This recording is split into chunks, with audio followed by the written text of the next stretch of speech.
Guys, kuha kayo ng any standard size na USB Type-A tulad nito. Ayan. Ngayon na. Go. Ngayon na. Dali.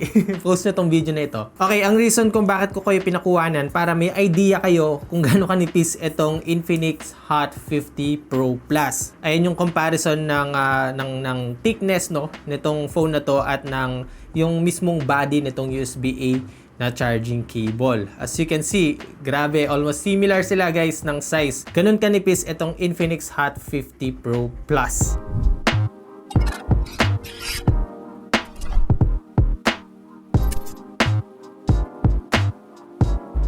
What's up guys? Ako nga pala si Poy and welcome back sa channel. So very exciting lang talaga itong unit na nasa akin ngayon dahil this one is the world's slimmest gaming phone. Itong Infinix Hot 50 Pro Plus. Yes, I know.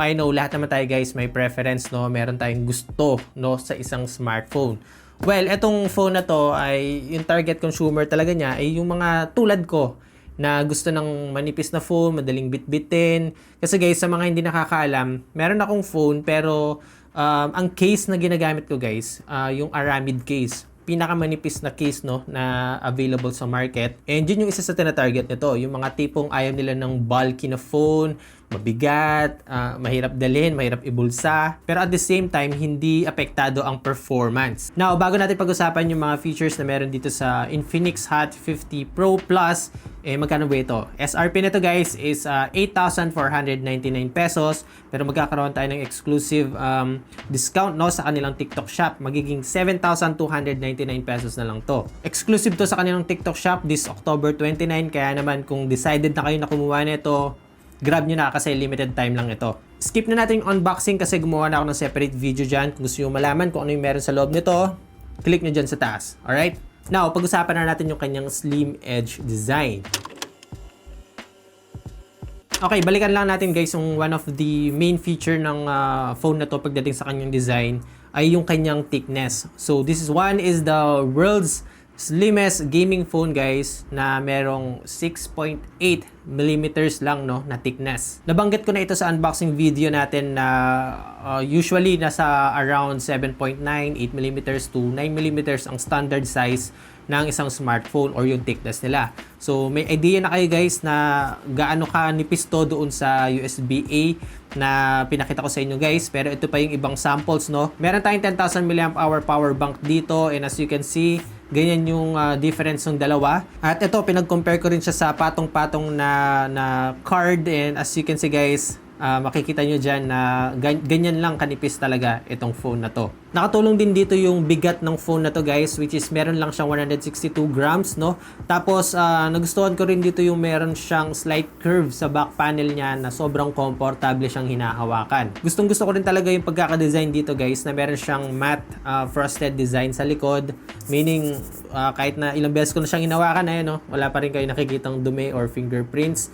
And nakatulong din dito yung pagiging elegante niyang tignan dahil meron siyang parang chrome finish no sa kanyang frame. Sa durability na to guys, don't worry kasi meron pa rin itong decent protection. Unang-una sa lahat, meron nga siyang kasamang screen protector or tempered glass dito sa box na kayo na mismo yung maglalagay. At the same time, meron siyang Corning Gorilla Glass protection dito sa kanyang screen. Hindi nabanggit kung anong protection pero still, Corning Gorilla Glass is good. And then naka IP54 rating pa siya. Ibig sabihin guys, sa splash ng tubig or any dust, mapoprotektahan to. Overall guys, kung naghahanap kayo ng magaan, manipis na phone, komportabling hawakan, na hindi naapektuhan yung performance dahil okay naman ang performance nito and yung kanyang display, check nyo itong Infinix Hot 50 Pro Plus.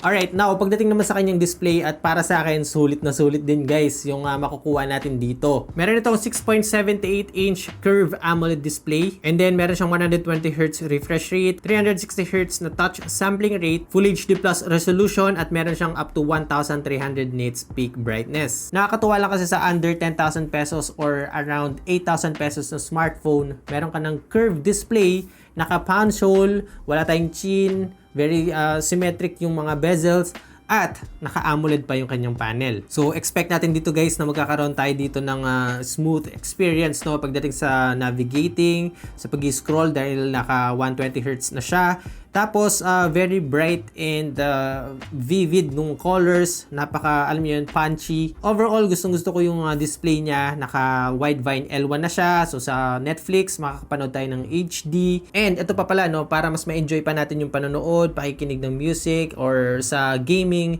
naka-dual stereo speakers itong Infinix Hot 50 Pro Plus. At, ang maganda pa dito, tuned siya ng JBL. Guys, JBL matagal na sa audio industry yan, kaya talagang subok na at talaga napatunayan ko na okay naman yung audio quality nito. Pero guys, nasa mid to high yung kanyang yung kanyang mix, no, kasi I think pinafocus nila dito yung sa gaming, no, na mas useful kasi kapag medyo mataas ang mids at high sa mga footsteps, ganyan, mga gunshots at yon. Medyo nabitin lang ako ng konti sa bass, pero yep, ito guys, pakinggan nyo.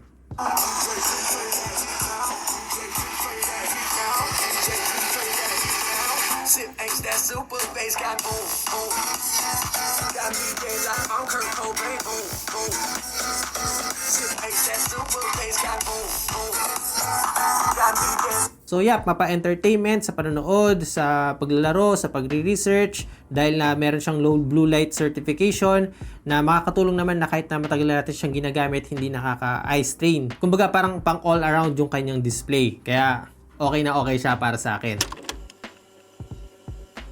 Sa performance nito guys, hindi rin tayo mabibitin dito. Naka MediaTek Helio G100 nito guys, tapos meron tayong 8GB of RAM plus 8GB extended RAM and up to 256 gigs of storage. At ang maganda dito guys, meron tayong triple card slot. Pwede tayong maglagay ng micro SD card ng up to 1TB at the same time dalawang SIM card. 5,000 mAh yung kanyang battery at supported siya ng 33 watts fast charging. Other features na meron dito sa Infinix Hot 50 Pro Plus pagdating sa kanyang performance, meron itong dynamic bar para sa quick access ng notifications, quick app actions, and other informations na meron dito na pwede natin gamitin. Meron itong X-Boost Gaming kung saan mas ini-enhance pa niya yung performance ito while gaming, no? Pwede natin palit-palitan ng kanyang performance to power saving, balance, and performance depende sa sitwasyon. At ito pa yung nagustuhan ko dito guys, kasi meron siyang certification para sa TUV 5-year fluency.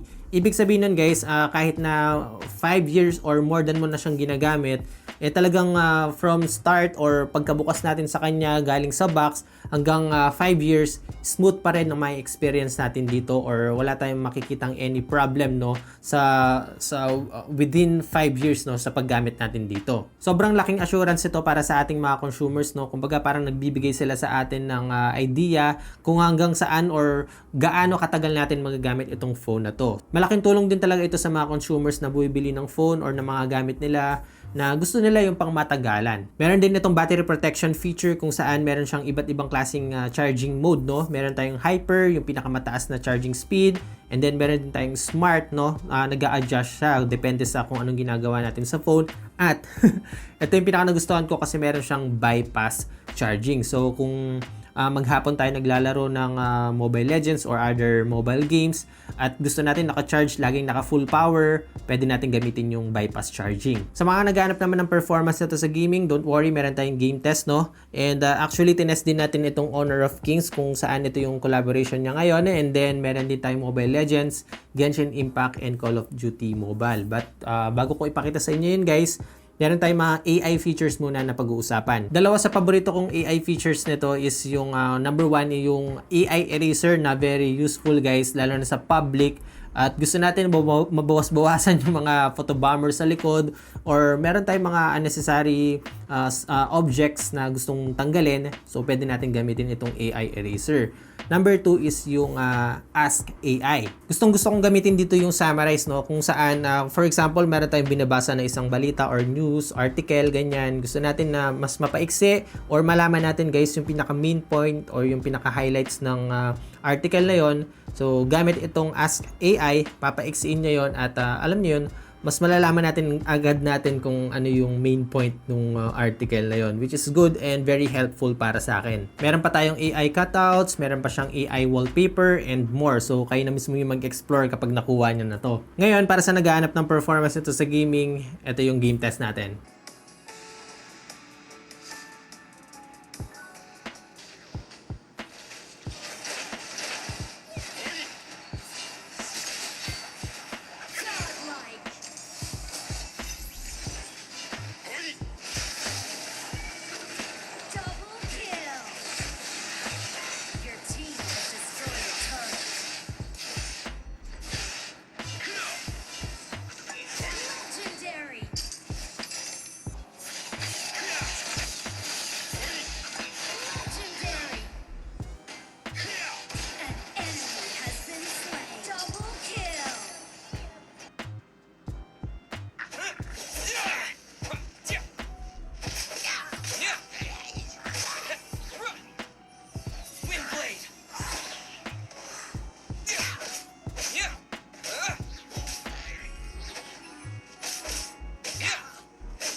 Now, pagdating naman sa camera nitong Infinix Hot 50 Pro Plus, meron siyang 50 megapixel na main camera, 2 megapixel depth, at 13 megapixel sa front camera. Makakapag-shoot tayo dito ng 1080p 60fps up to 2K resolution 30fps.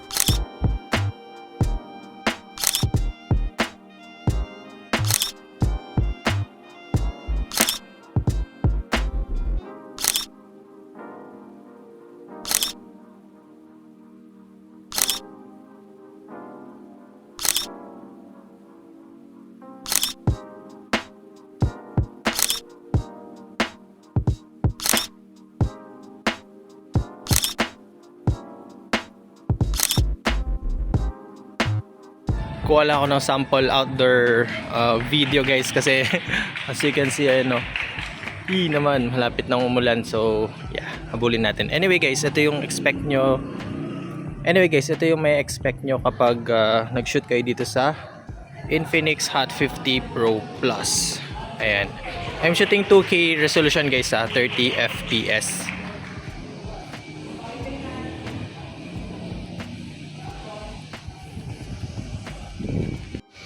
Ito naman pagdating sa front camera niya, again guys, 2K resolution tayo dito, 30 fps. So, yup. Kumusta guys? Kumusta para sa inyo yung camera performance itong Infinix Hot 50 Pro Plus? Comment down below. Pag-usapan natin yan. Alright, that's it guys for today's video. Yun na po ang Infinix Hot 50 Pro Plus. Alright. Magbibigay lang ako sa inyo ng kumbaga parang bago kayo bumili guys. Una sa lahat, 4G itong phone na to. So hindi siya 5G capable na phone. So make sure lang na alam niyo yan, ha. Okay lang naman sa mga parte na hindi pa talaga 5G capable, no, or parang mahirap pang makasagap ng 5G. So okay pa rin ito. Pangalawa, dahil sobrang nipis ng phone na to, wala siyang audio jack. So gagamit lang tayo dito ng wired na Type-C or TWS earbuds. Pangatlo guys, pagdating sa kanyang camera, which is wala siyang ultra-wide or telephoto. Kung yung dalawang yun yung isa sa hinahanap nyo sa phone na to, wala tayo dito. And I think yun lang yung sigurong kailangan yung malaman. Overall guys, pagdating sa kanyang performance, sa kanyang display, sa kanyang overall appearance, gustong gusto ko siya guys. So yun guys, sana nakatulong itong video na ito at nag-enjoy kayo sa panonood. Kung meron kayong mga katanungan guys, please let me know dyan sa comment section para at least masugot natin dyan sa mga hindi ko na banggit sa inyo dito sa video na ito. Alright, hanggang dito muna sa ngayon. Ako nga pala si Poy, unboxing anything just for you. Nice.